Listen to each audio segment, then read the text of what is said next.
Warning, the video you're about to watch is a victim of poor sound.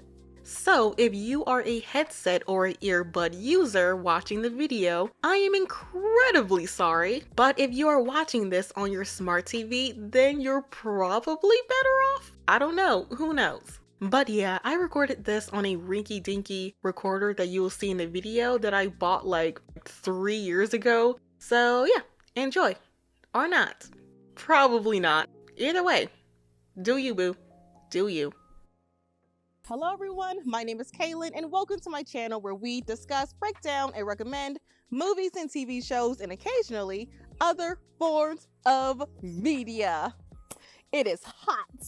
Well, here we are. We have a new setting. I'm dog sitting with a friend and I thought, hey, instead of like putting off the review for episode 2 of Anne Boleyn, the Channel 5 miniseries, I thought, hey, let me use this opportunity of nice scenery to do something extra instead of waiting another 2 weeks or so. So here we are, the countryside. It is hot, and this review for episode 2 is not going to take that long. So here we go. Also, if you haven't seen my review for episode 1, what are you doing here, my guy? Go watch the review for episode 1 and then come back here. And also, while you're at it, please partake in all of my other videos that I have done. For example, my review for Bridgerton, also my first video for how to fix bad movies with The Room. Please check that out. Worked very hard on that. Me and my friend having a meltdown over Winx Club.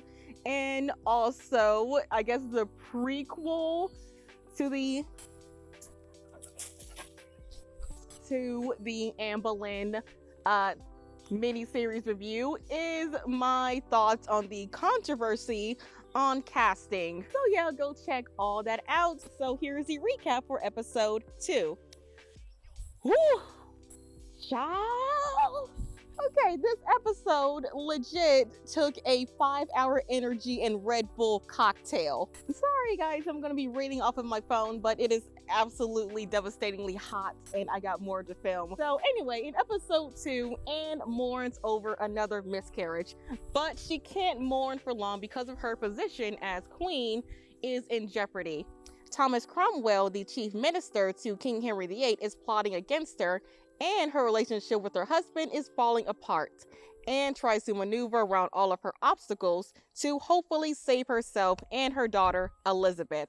Okay, so episode 2 was a huge improvement from episode 1. Because I'm not gonna lie, episode 1 was not as hard-hitting enough because of pacing, and scenes did not really correlate enough with each other. But for episode 2, it swooped in and said, hold my wine, because we don't do beer here. No, we're bougie. We're better than that. We're classy. Every single scene hit.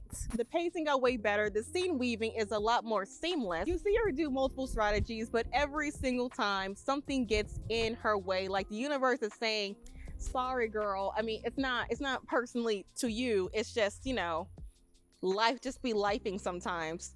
And it's like, could you please let our homegirl live? And then life's like, no. And also the scenes where she's plotting and maneuvering were good scenes of characterization to showcase how very intelligent Anne Boleyn was.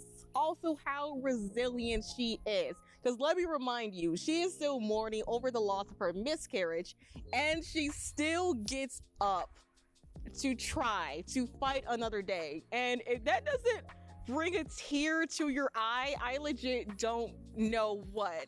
And it's like, the more she tries and the more she fails, even though everything she does is the right thing, it's when you get to the end result, it's still so heartbreaking. It's still so upsetting to see, even though you know exactly what's going to happen if you know the history. So yeah, you do feel the suspense and the stress. The stress is real. And again, Jodie Turner-Smith came in to work. Sis woke up and chose violence. No complaints over Jodie Turner-Smith's performance. It's still amazing. The filmmaking and her performance also does a great job informing the point of view of Anne. The episode does a great job in articulating claustrophobia very well, even though there's not small spaces, but it feels like everything is closing in and falling apart. There's a huge sense of tension and dread, and Jodie Turner-Smith's facial expressions tells everything, tells the entire story. Also, more characters are more fleshed out. For example, King Henry VIII, played by Mark Stanley. I'm not gonna lie, he did a very great job. I was kind of concerned about him in episode 1 because he wasn't really giving it. But in episode 2, he has a lot more to do, and there's more interactions between him and Anne. The dynamic between Anne and Henry in the late stages of their relationship is what we all wanted to see. It's toxic, it's messy, and it's complicated. You do see that they have a lot of love for each other, a lot of passionate love, but at the same time, there's still resentment.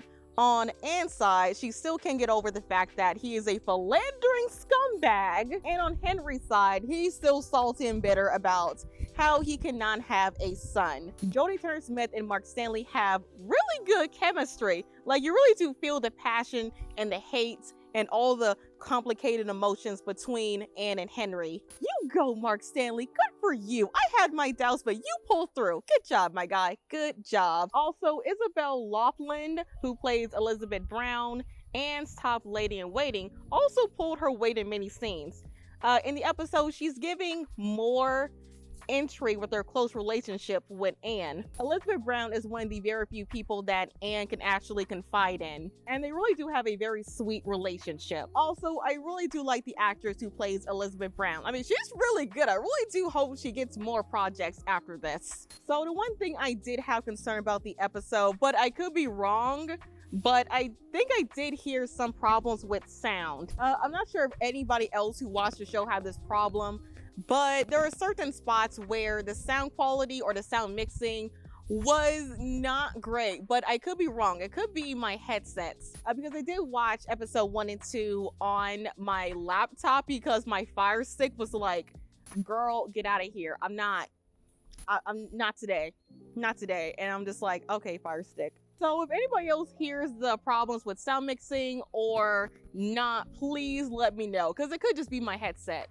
Still don't like what they're doing with Janerochefort. Like I said, I know she wasn't the great in history. You don't really get to see a lot of her, barely at all, but still, she's just lingering in a corner, just simmering for no reason. At the very most, Janerochefort has a problem with her husband, George. So I'm just like, why don't you address your problems at George? So yeah, I don't like it. I don't like what they're doing with Janerochefort. It's just not it. It's just really not it. The writing is much tighter. The cinematography was very good this time around. It gave me unwanted anxiety on top of my pre-existing anxiety. So good job. All the acting was great, especially Jodie Turner-Smith. But you already know, sis came here to work. So the episode was very well constructed, and again, my heart just, oh God, I had to go through this all over again. God, how many times do I have to see Anne Boleyn suffer? God, I don't like feeling feelings, but this is giving me feelings, and I don't like it. I don't like it at all. I'm not ready for it. I need a glass of wine before I watch episode 3 because I can't. So yes, that is my review for episode 2 of Channel 5's Anne Boleyn. Next is the finale and an overview of the entire show. It's a great episode. There's nothing more to say. It's yay! So if you want to see more content like this, then please subscribe, hit the bell for notification. Watch all my other videos. What are you doing? Watch my other videos. They're fun, I promise you. And also leave a comment. Tell me what you think if you've seen the show. What do you think about the show so far? I'm gonna go frolic into the woods and have a seance. See you later.